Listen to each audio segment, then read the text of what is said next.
আপনি নামাজি, আপনি মুসল্লি, আপনি হাজী সাহেব, তাহাজ্জুদ পড়তে পড়তে কপালে দাগ ফেলে দিছেন।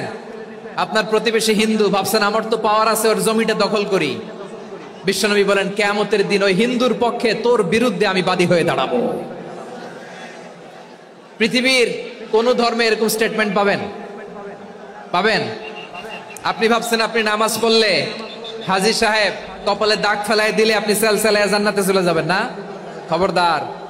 বিশ্বনবী বলেন কোন সংখ্যালঘুর উপর যদি কেউ আক্রমণ করে, তার প্রাপ্য তাকে না দিয়ে যদি তাকে ঠকায়, তার উপর জুলুম করে, তার সম্পদ যদি কেড়ে নেয়, আমি নবী, তুমি মুসলিম হইতে পারো, মুসল্লি হইতে পারো, তার পক্ষে তোমার বিপক্ষে আল্লাহর দরবারে বাদী হয়ে দাঁড়াবো। আচ্ছা লালমনিরহাটের ভাইরা, কথা বুঝতে পারলে আওয়াজ করে উত্তর দেন। বিশ্বনবী যদি কারো বিপক্ষে দাঁড়ায় কিয়ামতের দিন, আই রিপিট, আমি আবারও বলছি, বিশ্বনবী যদি কিয়ামতের দিন কারো বিপক্ষে দাঁড়ায়, ও তো সেলসেলায়া জান্নাতি, তাই না? জান্নাতি না? যে নবীর সুপারিশ ছাড়া জান্নাতের গেটও দেখা যাবে না, ওই নবী যদি বলে তোর বিপক্ষে আমি বাদী হয়ে দাঁড়াবো, ওই জান্নাতে আর ঢোকার কোনো সুযোগ আমাদের থাকবে? এখানেই শেষ না আমার প্রিয় লালমনিরহাটের ভাইয়েরা, এখানেই শেষ নয়। বিশ্বনবী বলেন মান কাতালা মুআহাদান, বুখারীর বর্ণনা, মান কাতালা মুআহাদান লাম ইয়ারাহ রাইহাতাল জান্নাহ। কেউ যদি, কোন মুসলিম যদি অন্যায়ভাবে কোন সংখ্যালঘুকে হত্যা করে, কোন হিন্দুকে হত্যা করে, কোন বৌদ্ধরে হত্যা করে, অন্যায়ভাবে কোন মুসলিম যদি কোন সংখ্যালঘুরে হত্যা করে, জান্নাতে যাওয়া তো দূরের কথা, ওই মুসলিম জান্নাতের ঘ্রাণও পাবে না। সেই বুখারীর বর্ণনা, মান কাতালা মুআহাদান লাম ইয়ারাহ রাইহাতাল জান্নাহ ওয়া ইন্না রিহাহা লা ইউজাদু মিন মাসিরাতি 40 আমা। যে জান্নাতের ঘ্রাণ 40 বছর দূরের রাস্তা থেকেই পাওয়া যায়। সুবহানাল্লাহ পড়েন। প্রিয় ভাইরা, এখান থেকে জান্নাতে পৌঁছতে লাগবে 40 বছর। এত দূর, কত বছর? সবাই বলেন কত বছর? এখান থেকে জান্নাতে পৌঁছতে লাগবে 40 বছর।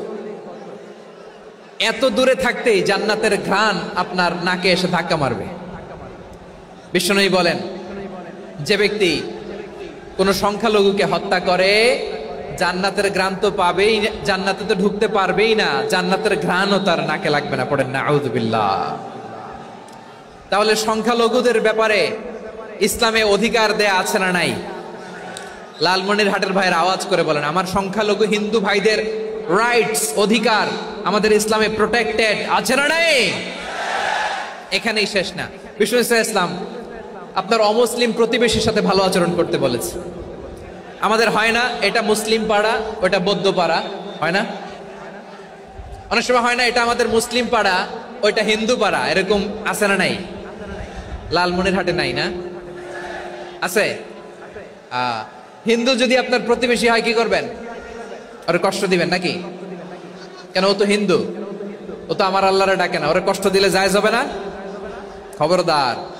বিষ্ণু ইসলাম বলেন মান কানা ইউমিনু বিল্লাহ ওয়াল ইয়াউমিল আখির ফালিউকরিম জারাহ।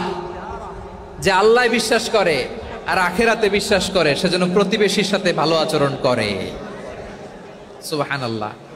কলিজা জুড়ায় যায় না আমার নবীর কথাগুলো শুনলে? যে আল্লাহ বিশ্বাস করে, যে আখিরাতে বিশ্বাস করে, সেজন্য প্রতিবেশীর সাথে ভালো আচরণ করে। এখানে বলছে মুসলিম প্রতিবেশী বলছে, নামাজি প্রতিবেশী বলছে, আল্লাহওয়ালা প্রতিবেশী বলছে না।